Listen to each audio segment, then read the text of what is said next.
Well, for almost 50 years, Paul White has carried a burden of not knowing who murdered his wife Lynette in a frenzied attack in Sydney's east.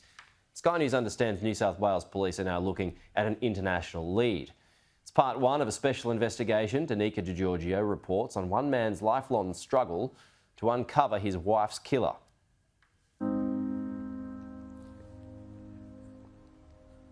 I never think you could shed another tear, you know. Each day since June 8, 1973, one thought has filled Paul White's mind: who killed his wife Lynette and why? Paul, you've never given up? Never. No, never given up by some reason. Sometimes I think, well, why in the hell do I keep going? But it's one thing I think I'll go to my grave with it. Lynette White was at home with the couple's 11-week-old son Shane inside their second-floor apartment in Coogee in Sydney's eastern suburbs. A man burst in, stabbed Lynette and slit her throat. Paul was at work. He came home that night to find Lynette's body. This is something that I can never erase from my mind. It's just implanted. You could see Lynn's legs sticking out from the second bedroom.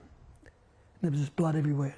I knelt down and felt for a pulse, and I remember she was cold and clammy, and I thought, oh, there's no way I could get her back. Shane was in his cot unharmed, only a metre away from Lynette's body.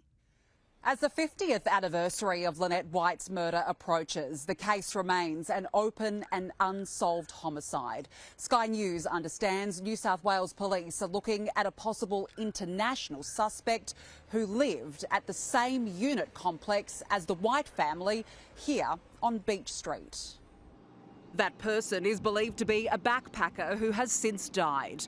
Lynette's case is one that is all too familiar to former New South Wales Detective Sergeant Damien Loon. He was one of the lead detectives who worked on the Lynette Dawson murder investigation, a case solved 4 decades after her death when a judge found her husband, Chris Dawson, guilty in August this year.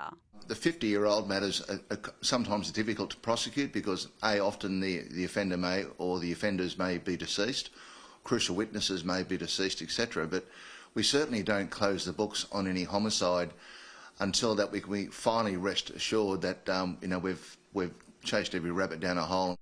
After Lynette White's death, police released an identikit of a red-haired man seen leaving the unit block around the time of the killing. But there were issues with the investigation. Crucial pieces of evidence were lost, including a nappy the killer may have used to wipe blood off himself. We're not all perfect, and often things do get overlooked, unfortunately. And that's why we often cast a set of new eyes across a brief of evidence. A breakthrough came in 2016 when police reopened the investigation and found a blood stain on the concrete. That line of inquiry is continuing. One question that has haunted Lynette White's family and friends is why she would let someone into the house. Sandra Dodds and Lynette were childhood friends. We worked together, we travelled together, I was her bridesmaid. We were just really, really close friends. I don't believe that she opened the door to anybody that she didn't know. She would never. Lynette was 26 when she died, a promising hairdresser and a Hawaiian dancer in a troupe. Paul is now 77 years old and he has never given up hope of catching her killer. A $1 million reward is on offer for anyone with information leading to a conviction. Lynn's mum, I remember her saying to me before she died, never give up. And I promised her that. I said, Beryl, you don't have to ask me or tell me. I said, I'll never give up anyway. Danica DiGiorgio, Sky News, Sydney.